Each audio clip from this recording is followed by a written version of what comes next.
Hi there, this is Janelle Evans, co-founder of Strategic Interactions, and I'm also the leader of a private Facebook group called Navigating Life Transitions. And what I want to share with you today is how to overcome barriers to beginning and sustaining a meditation practice. I recently did a poll in my private Facebook group, and I've got some questions that I want to review because what people responded to were the things that are getting in the way of them actually being able to meditate.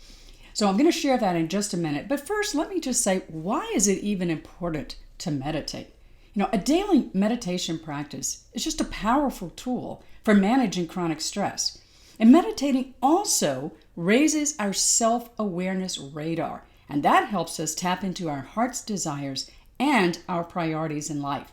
And being clear about our priorities helps us focus, make better decisions about what really matters most to us, whether we're preparing for a meeting or planning a big transition in our life. And maybe you've tried to meditate but found it challenging to do on a regular basis, or maybe you have been a meditator in the past and you just got off track because life got super busy.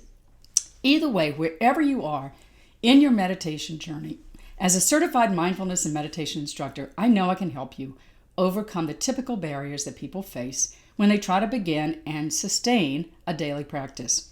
And that's what I'm going to share with you in just a few minutes. I think applies to both camps, wherever you are, if you're brand new to meditation or you have been a meditator.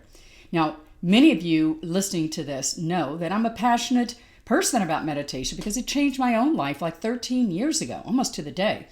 And I had, gotten to a place where I was not managing stress very well in my life, and it got my attention when I landed in an emergency room outside of DC with a preliminary diagnosis of having had a stroke. So I take this very seriously because one of the first things I did after realizing I had not had a stroke was that I paid attention. It was a huge wake-up call, and I learned how to meditate as one of my key tools for alleviating stress every day of my life. So meditation is the antidote to chronic stress. We can all deal with a certain amount of stress every day, and some stress is healthy for us. But when we feel overwhelmed a lot by just too many things to do, too many demands on our time, that's when our life can become very unbalanced. And we experience things like, extreme fatigue or brain fog or anxiety or sleepless nights or even depression. A meditation practice is exactly that. It's a practice that requires intention, commitment, consistent action, and some strategies that help make this habit stick to our life, our lifestyle, even when we think we don't have time to do it. All right, so now let me get right to some of the barriers that my own Facebook group called Navigating Life Transitions identified when I asked them to just list some of the things that were getting in the way of them being able to meditate. Because I believe that having a practice like mindfulness meditation helps us in so many ways. And I could spend hours just talking about all the benefits mentally, emotionally, and physically. But I won't do that right now. Let me get right to some of these key barriers. The first barrier, and the most popular one that my own group identified and that I hear from my clients, is this: I can't stop thinking about so many things when I try to meditate. And Joe in my group said, I've tried different types of meditations over the years, and I've had a hard time being present because of the constant mind chatter. And look, I get it. Particularly as a new meditator, when you try to sit and just quiet your mind is going to be busy. Our minds are busy. We have anywhere from 50,000 to 60,000 thoughts a day. But here's the truth. It's not about stopping your thinking process because it's impossible. Meditation is simply a practice to interrupt those patterns that we all have, that busyness, that feeling like we're going 100 miles an hour. And so when you meditate, know that you're going to have a lot of thoughts, and that's perfectly normal. But what people don't know sometimes is that they need to start their practice with an anchor, some type of point of focus, whether that's a mantra, a chant, listening to a guided meditation, looking at an image, imagining an image, something that helps ground you to begin to lessen the noise in your head. And so that when you begin your meditation, it might just be your breath, something as simple as that's where you start. And then invariably your mind is going to wander.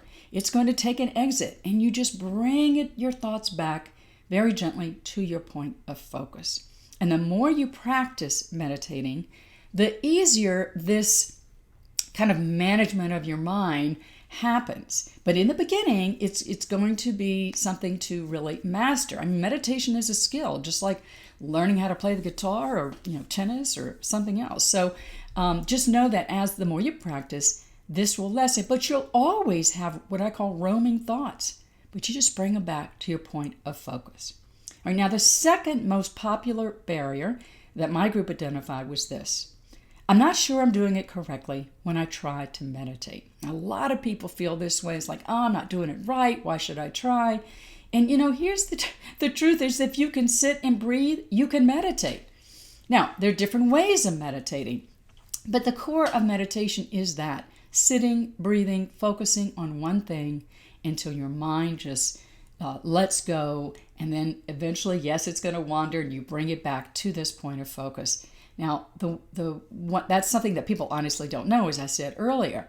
So just know that if you can sit and breathe, maybe counting your breaths, focusing on the inhaling and the exhaling, something as simple as that, you are meditating.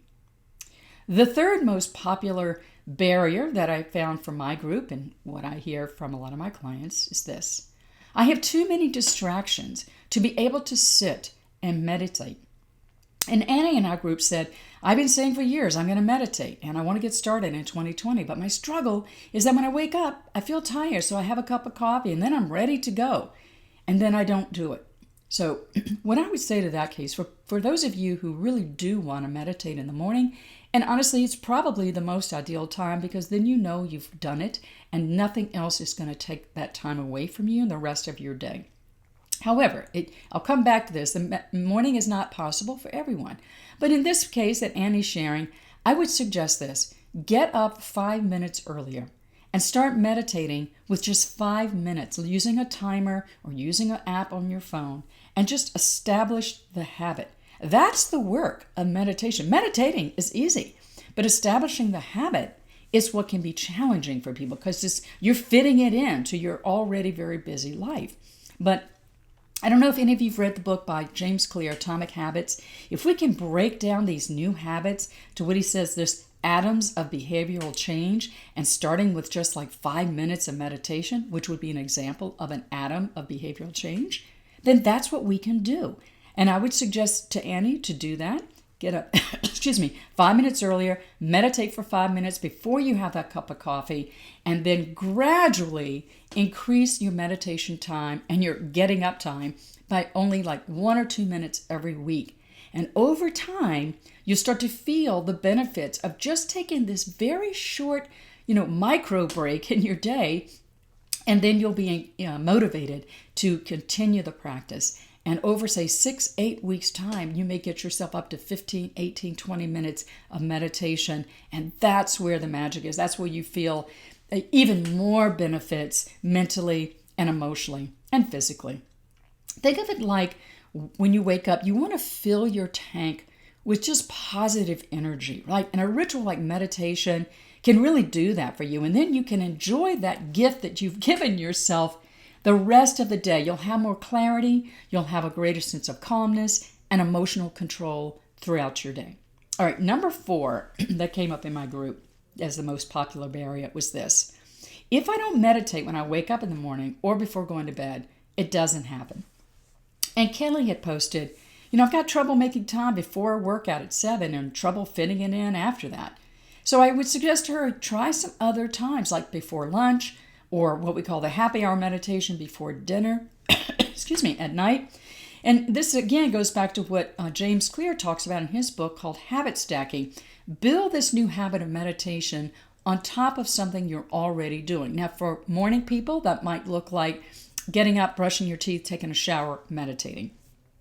For other people, it might be coming home from work and changing into comfortable clothes before starting the rest of your evening, fixing dinner. That's your cue to start meditating and building that habit of coming home and making that transition between work and home, that where you stack your new habit. So the thing about when you meditate, I want to say this, don't ever meditate on a full stomach. You want to do everything you can to induce a feeling of relaxation. And if your stomach is processing a heavy meal, that's actually going to be a barrier to your body being able to just relax and get to a really wonderful Zen state in your meditation. All right. Then other times that people meditate, I don't want to forget this. I have clients that can't do it when they're home in the morning. They can't do it later. So they get to their office, go into their office, close the door, and do their meditation before their day begins. And that's the window that they have. Other people I know get to the office, sit in the parking garage, and meditate for 10 minutes before going into the office. So experiment with different times until you find the time that works for you. So those were the top 4 barriers that my group identified and that I also hear from my own clients. But I'd like to respond to some other questions that came up in my group. And Sylvia had asked about meditation apps. And I think meditation apps are a great tool, particularly for people beginning a practice. It really trains your mind and body to establish this ritual of meditating. And it kind of allows you to let go and just listen to someone guide you through a relaxation process. And some of the apps that I like and my clients like are Calm, Headspace, Insight Timer, and even Muse, which is very one a lot of my tech-oriented clients like, because that's actually like a little headpiece you wear. And it's just amazing how it will change the meditation based on your own body's response to the meditation. That's very technical, but a lot of people like that one. Calm, Headspace, Insight Timer, those are ones that you can just download on your phone. I would encourage you to try free versions of any kind of app and then purchase anything that resonates with you, that you really like the quality of the meditations that you're getting. And Natalie in our group asked another great question. She said, is it good to do the same meditation every day, or should you change it? And what I would say to that is do the meditation that works for you. Some people like using the same meditation approach every day. For example, people who practice transcendental meditation or TM use a mantra. They don't use anything else typically. I'm trained in the SEED method, simple, easy, everyday meditation. And that method is all about showing people different ways to meditate so that then they get to put together a combination of approaches, or maybe just focus on listening to a guided meditation, or focusing on listening to chants or something. So you kind of like, it's a potpourri of things that you pick and put together. And that works for a lot of people. So some people like to stick with the same things. Some people like to try new approaches. I always encourage people to try different things, find out what resonates with you, and just do what you will commit to doing. Because if it feels good, you're going to more likely do it. Another barrier I often hear from people is meditation's hard. I don't know if I'm doing it correctly. And meditation's easy. If you can sit and breathe, you can meditate. The hard part, again, is just establishing the habit of doing this every day. Just like any new skill or habit that you want to acquire, you have to be committed, you have to be consistent with it to really reap the benefits. So again, some of the things that James Clear talks about in his book, the habit stacking, think about when you can add it to something that you already have in your life as a ritual, brushing your teeth, taking a shower, going to the office, coming home, whatever it is, and start small. So people might say, well, what would you do for 5 minutes, Janelle? And I'd say recommend focusing just on your breath. Use a timer on your phone even. Although I will say that a lot of the meditation apps have a 5-minute version. So if that's the case, try that. And just gradually, week after week, add only a minute or two to your meditation time. All right, so that's it. And Headspace was another one that I wanted to mention. I think I forgot that, in Oak.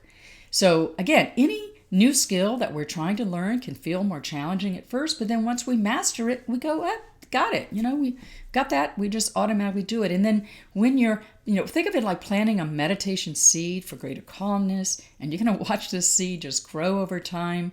And slow and steady is a good approach for meditation and for a lot of things, but particularly with meditation. I don't want meditation to feel like one more thing on your to-do list. I want you to frame this new practice as a super self-care strategy, right? It gets rid of accumulated stress, it calms your nervous system, restores your soul, refuels your energy, and resets your lens on the world to be more positive, optimistic, and resilient. So I think I covered all of the barriers that came up in my group. And Certainly, if you ever have any questions, reach out to me at jevans@strategicinteractions.com. I'd be happy to answer them. But I also want to close here with a big announcement. Many people that are in my group and those that listen to what I send out here on the email list know that I teach people how to meditate as a foundational component of their self-care strategies. Okay, and so a lot of my clients particularly adopt this practice when they know that when they're under a lot of stress and or when they're going to be navigating a lot of big changes in their life. And I had a couple of clients reach out to me and say, are you going to do any kind of online class like you did last August? So I decided for the second time ever, I will offer an online meditation class just during the month of March. And I call this session March 4th to Find Your Meditation Mojo. And this is only the second time I've ever done it. So we can get at least 4 people in the group because I want to have interaction. We'll do it online every Thursday night starting March 5th in March. And at the end of that, you will know how to meditate properly. You'll have a lot of different approaches that you've mastered. I'll give you all the mental, physical, emotional benefits, all the neuroscience behind why meditation works, and much, much more. And if that interests you, please go to JanelleEvans.com/talk. That's JenelleEvans.com/talk. And you'll see my calendar. And let's just jump on the phone for like 10 minutes. I can tell you more about the program. And again, I do this very rarely. Most of my work is with corporations where I do meditation workshops and presentations. But I'm going to offer this because I sense there's a need. There's some people that are interested in it. And of course, that all comes down to people's schedule. And if you just want to talk to me to see if this is something that might fit for you, then I encourage you to reach out to me. Again, that link is just JanelleEvans.com/talk. And pick a time, we'll jump on the phone, and I can tell you more details about what's the content and the timing and everything. And I've run this before, and it worked really, really well. I just normally don't have the bandwidth to do it. But before I get super busy in April and beyond, I wanted to go ahead and plug this in March. So thank you for listening. And again, if you ever have any questions, please email me at jevans@strategicinteractions.com. Hope you have a calm day. Take care.